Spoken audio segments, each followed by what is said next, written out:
로마서 8장 19절입니다. 다시 하셨나요?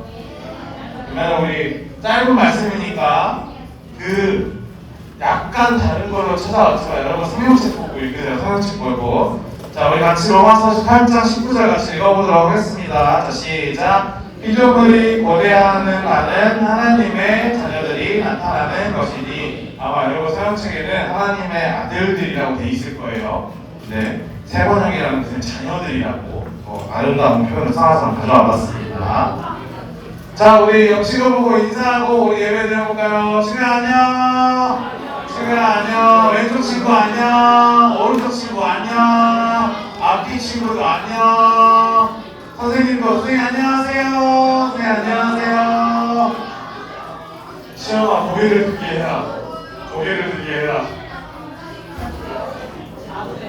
자, 이번 주 우리가 함께 나눌 말씀의 제목 같이 한번 읽어보겠습니다. 시작. 세상이 나를 기다리고 있어 라는 제목으로 오늘 말씀을 준비해봤습니다. 세상이 나를 기다리고 있어. 여러분들 혹시 이런 느낌을 받을 때가 있나요? 세상이 나를 기다리고 있어?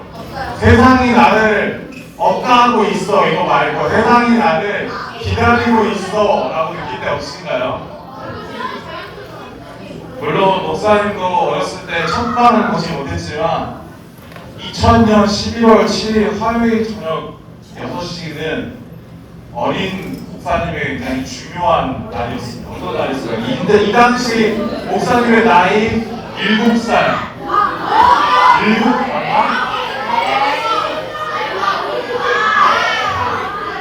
경고야. 이때 내가 어떻게 50살이야? 7살, 8살? 4, 5, 6, 7, 8, 9, 7살, 7살. 목사님의 7살, 12월 12일. 하루에 저녁 6시 무슨 일이 있었을까요? 이 노래를 여러분 아시나요? 이 노래? 잠깐만요. 제가 노래가 틀어졌나?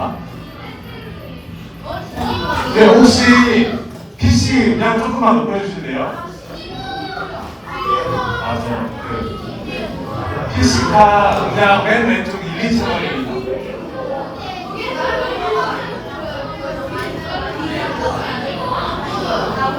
잠시만요. 이 노래를 불러봐야 되는데. 이 노래 아시나요? 이거 들어본 적 없어요? 이게 이 노래가 여러분 바로 디지몬 월드웨이터라는 노래 오프닝이었습니다. 2000년 11월 7일 화요일 저녁 6시에 이 디지몬 시리즈의 첫 화가 한국에서 방영이 됐습니다. KBS 1에서 방영이 됐는데 여러분 혹시 여러분도 디지몬에 대해서 아시나요? 요즘도 디지몬이 여러분 살아있나요? 안 끝났어요? 요즘은 포켓몬인가요? 다시 포켓몬인가요? 근데 둘 다 아니에요? 너네들은 그러면 똥고싱이 똥고? 목사님한테는 얘네들이 삶이었고 얘네들이 영웅이었습니다. 네, 이런 비전분들이 있었는데 디지몬이 어드벤처는 어떤 이야기냐면 여러분 디지몬 월드를 구하기 위해 선택된 8명의 아이들의 이야기예요. 이게 그 8명의 아이들인데 이 만화는 기본적으로 8명의 아이들만 있는 게 아니라 이 아이들의 파트너가 되는 디지몬도 있었습니다. 제일 유명한 디지몬 아시나요? 맞아요. 아구몬이 있습니다. 아구몬. 왼쪽 첫 번째 아구몬이 있죠. 근데 여러분 이 디지몬들은 이 선택받은 아이들의 이야기는 어떻게 진행되냐면 사실 이 아이들은 처음에 디지털 월드로 잡혀갈 때 왜 가는지도 모르고 내가 뭔 때문에 선택받았는지도 모르는 상태로 가게 됩니다.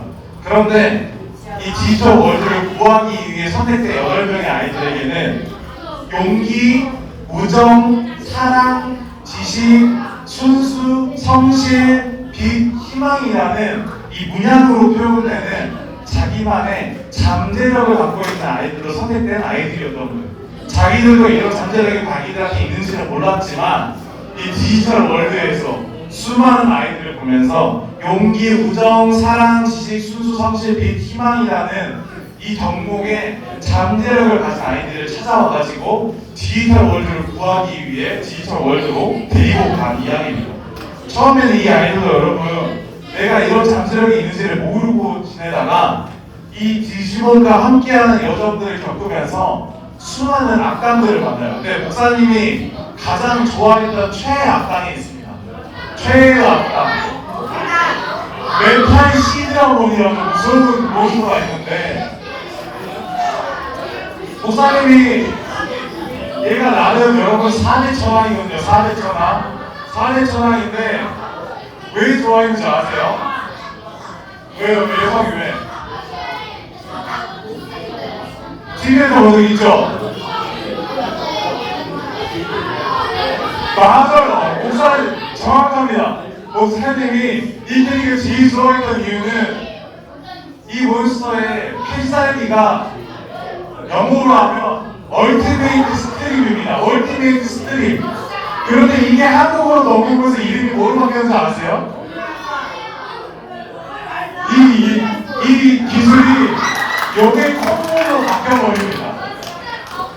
얼티메이트 스트림이라는 멋진 기술이 코에서 무엇인지 파괴해버리니 파괴광선이 나오는 이 멋진 기술이 우리나라로 넘어오면서 용의 콧물이 되어버려가지고 목사님이 기억을 진짜 똑똑해 하는데 어쨌든 그런 것도 얘기했지만 이 디지바이스라는 특별한 이 통신기, 그러니까 나와 내 파트너인 디지몬과 연결시켜주는 이 기계를 받은 아이들은 어떤 자격이 있어서 이 아이들이 완성된 상태였기 때문에 선택받은 게 아니라 선택받은 후에 디지털 월드를 이 파트너와 함께 살아가면서 같이 이겨내가면서 악당들을 만나기도 하고 여러 실험들을 경험했을 때 아까 목사님이 말했던 8개 있죠. 용기, 우정, 사랑, 지식, 순수, 성실 및 희망이라는 자기의 잠재력을 조금씩 키워나갈 때 어떤 일이 일어나냐면 내 파트너의 디지몬이 맞아요. 진화를 하기도 했고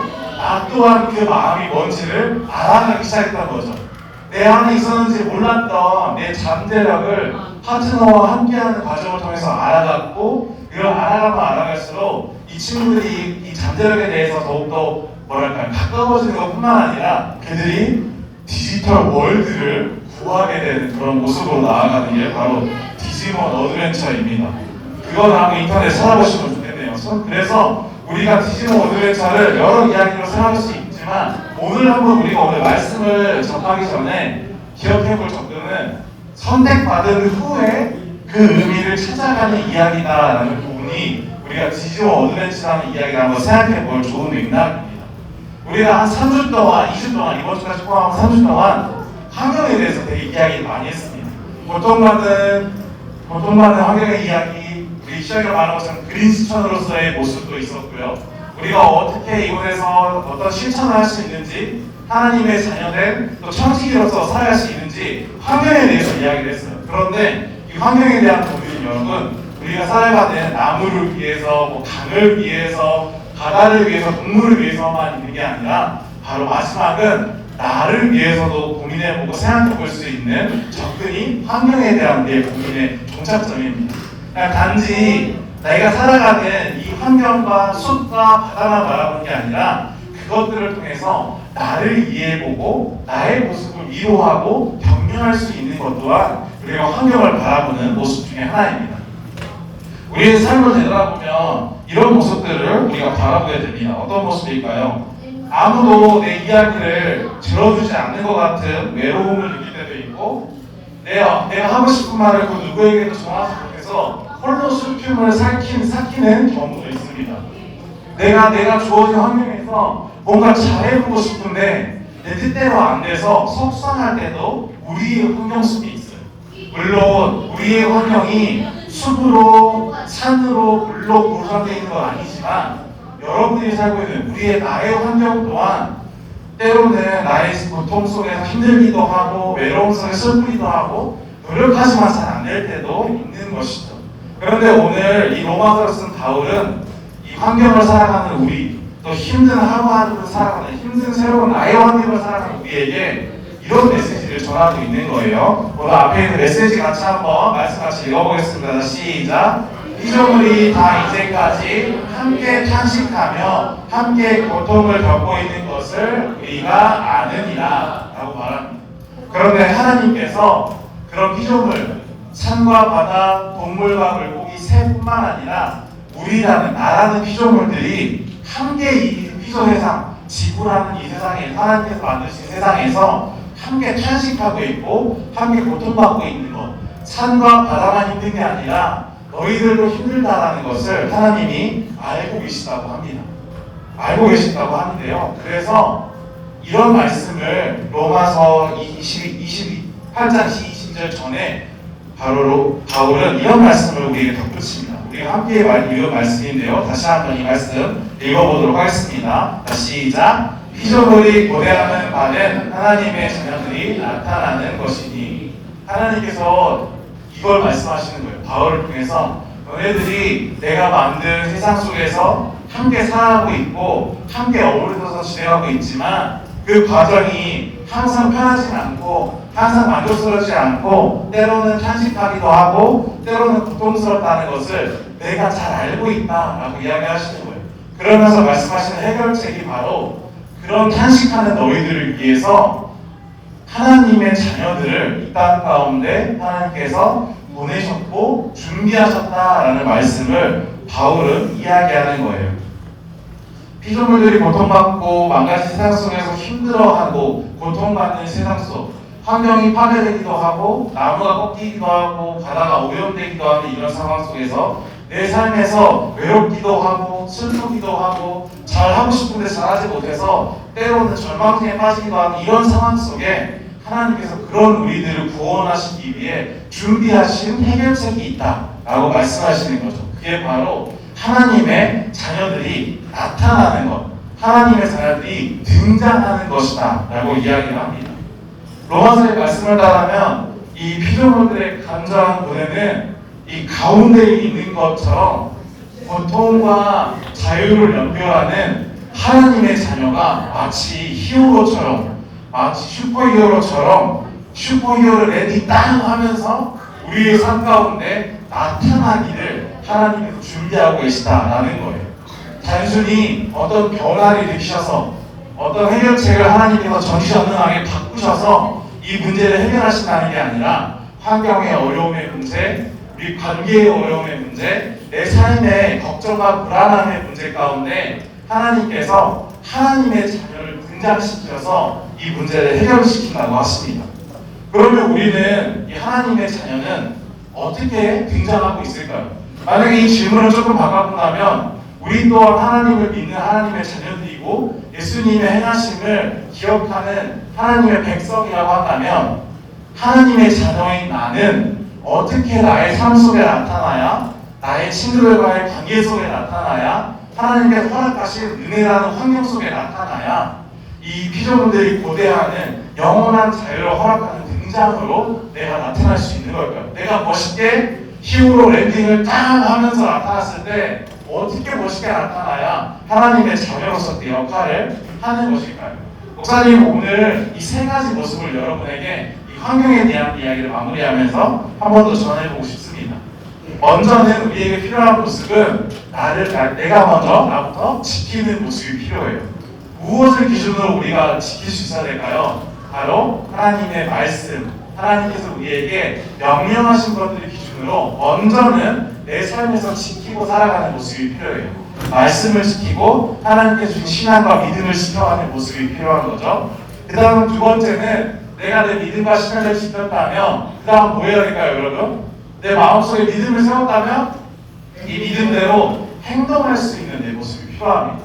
그냥 내 마음속에서 오케이, 나 하나님 믿어요, 하나님 사랑해요, 아멘 하고 그냥 끝내버리는 게 아니라 내가 하나님을 사랑한다면 믿는다면 내 삶의 모습으로 행동으로 나타날 수 있어야 한다는 것이죠. 그리고 세 번째는 이 행동이 어디서 나타나야 하는지를 이야기합니다. 이 행동은 내가 생각하고 하지만 내 방 한편에서 골방과 같이 나 혼자만 있는 곳에서만 나타나는 행동이 아니라 나와 함께하는 옆에 여러분 양옆에 있는 내 친구와 함께하는 시간을 통해서, 함께하는 선생님과 함께하는 시간을 통해서, 또 내가 살아가고 있는 하나님이 허락하신 이 피조 세계 안에 살아가면서 우리가 행동했을 때 우리는 그곳에서 피조물들이 기다리는 슈퍼 히어로와 같은 하나님의 자녀로 등장할 수 있다는 것이죠. 내가 믿음의 말씀을 지키고 말씀대로 행동하고 이 행동을 함께하게 하시는 공동체 안에서 내가 살아가게 하시는 이 나의 환경 안에서 행할 수 있다면 우리는 이 피조물들이 기다리는 하나님의 자녀로 나타날 수 있다라고 바울은, 하나님은 우리에게 이야기하고 계십니다. 그래서 바울은 오늘의 말씀의 마무리를 이렇게 표현합니다. 우리 로마서 8장 28절 먼저 같이 한번 읽어보겠습니다. 시작. 하나님을 사랑하는 사람들, 곧 하나님의 뜻대로 부르심을 받은 사람들에게는 모든 일이 서로 협력해서 선을 이룬다는 것을 우리는 압니다. 이렇게 하나님께서 부른 하나님의 자녀들은 단지 나 혼자 잘 되기 위해서, 나만 잘 살기 위해서 살아가는 사람들이 아니라 협력해서 선을 이루는 존재라는 것을 하나님께서 아신다고 해요. 만약에 내가 하나님의 자녀라면, 여러분들 한 명 한 명이 하나님의 자녀라면 하나님께서는 여러분들이 있는 곳에서 여러분들의 모습을 통해서 함께함으로 선을 이룰 거라는 걸 믿으신다는 이야기예요. 그리고 다음의 말씀은 이렇게 이야기합니다. 우리 30절도 한 번 더 같이 읽어볼게요. 시작. 그리하여 하나님께서 이미 정하신 사람들을 부르시고 또한 부르신 사람들을 의롭게 하시고 의롭게 하신 사람들을 또한 영화롭게 하셨습니다. 이 말씀은 하나님께서 이미 정하여 부르신 사람들 누굴까요? 바로 하나님의 자녀들을, 그 자녀들을 통해서 의롭게 하시고, 의롭게 한다는 것은 아까 우리가 방금 앞에서 읽은 함께 협력해서 선을 이룬다는 그 의미예요. 의롭게 하시고 내가 그렇게 내가 있는 자리에서 함께 협력하여서 선을 이룬다면 의로워진다 하시고, 그 의로워짐을 통하여서 영화롭게 하신다는 건 뭐냐면 내가 의로움을 펼쳐나가는 내 모습들을 통해서 그곳에 하나님 나라를 지어가신다라고 바울은 이야기하는 거예요. 내가 먼저는 나의 삶의 자리에서 하나님의 말씀을 지키기를 노력하고 지켜진 말씀을 행동할 수 있기를 용감하게 마음을 가져보고, 이 용기를 나와 함께하는 친구들 속에서 내가 한번 행동할 수 있다면 내 모습을 통해 하나님은 의롭게 하심을 나타나게 하시고, 그 의로움의 자리에 하나님의 나라를, 모든 피조물들이 행복하게 살아가고 하나님의 은혜 안에서 행복하게 살아가는 그런 하나님의 나라를 이루어 가신다라고 우리에게 이야기하고 있습니다. 이 말씀은 여러분 단지 환경을 잘 우리가 만들기 위해서, 환경을 회복시키기 위해서만 있는 말씀이 아니라 내 마음의 어려움들 가운데, 내 걱정 가운데, 내 삶의 문제들 가운데 누군가가 다가와서 손 내밀 수 있다라는 기대를 갖게 하고, 누군가가 나와 함께함으로 나 또한 그런 힘든 친구와 함께했을 때 그곳에 하나님께서 기대하시는 사랑함이 표현할 수 있다라는 우리를 향한 권면의 말씀도 됩니다. 그래서 우리가 3주 동안 나눈 이 환경의 말씀을 통해서 우리 친구들의 모습을 통해 내가 행동한 작은 실천을 통해 여러분의 삶의 자리에 하나님이 기뻐하시는 의로움을 세워보시고, 그 의로움들이 쌓여갔을 때 그곳에 세워지는 하나님 나라가 여러분들을 통하여서 이루어지기를 주님의 이름으로 축복합니다. 오늘 우리 나눈 말씀을 기억하면서 두 손 모으고 두 눈 감고 함께 기도하면서 마치도록 하겠습니다. 두 손 모으시고요, 두 눈 감으시면 됩니다. 네, 많이 어려우셨죠? 네, 두 손은 손을 이렇게 모으시면 되고요, 두 눈은 눈을 감으시면 됩니다. 네, 우리 함께 기도하겠습니다. 하나님, 오늘도 우리 친구들과 함께 주님의 말씀을 나눕니다. 특별히 이 3주 동안 이루어지는 환경에 대한 이야기를 통하여서 단순히 내가 살아가는 산과 바다, 이 동물과 바다 물고기와 새들을 위한 그런 말씀이 아니라 결국에 이 말씀이 나의 어려움에 관심 가지시고 나의 걱정에 귀 기울이시고 나의 눈물을 닦으시기 위해 나와 함께 하시는 하나님의 은혜로운 말씀임을 우리가 기억하게 됩니다. 주님, 우리가 이 말씀을 통하여서 우리 친구들 안에 나의 걱정과 어려움에 귀 기울이시고 관심을 가지시고 도우시기를 소망하시는 하나님이 나와 함께 하심을 기억하게 하시어서 삶의 모든 순간에 우리 친구들이 이 말씀을 지키며 살아가게 하시고, 이 지켜지는 말씀을 통하여 나타나는 행동들이 우리 친구들이 소속된 교회 안에서, 학교 안에서, 가정 안에서, 친구들과의 만남 안에서 우리 친구들의 모습으로 나타날 수 있도록 우리 친구들을 인도하여 주시옵소서. 그리하여 우리 친구들을 통하여 그곳에 서로 협력함으로 하나님이 기뻐하시는 선을 이루며 살아가게 하시고 그 선함들을 통하여 하나님 나라를 세워가는 우리 친구들, 하나님 나라의 백성, 하나님의 자녀되게 주님 인도하여 주시옵소서. 그렇게 하여 주시고 감사드리며 예수님의 이름으로 기도드립니다.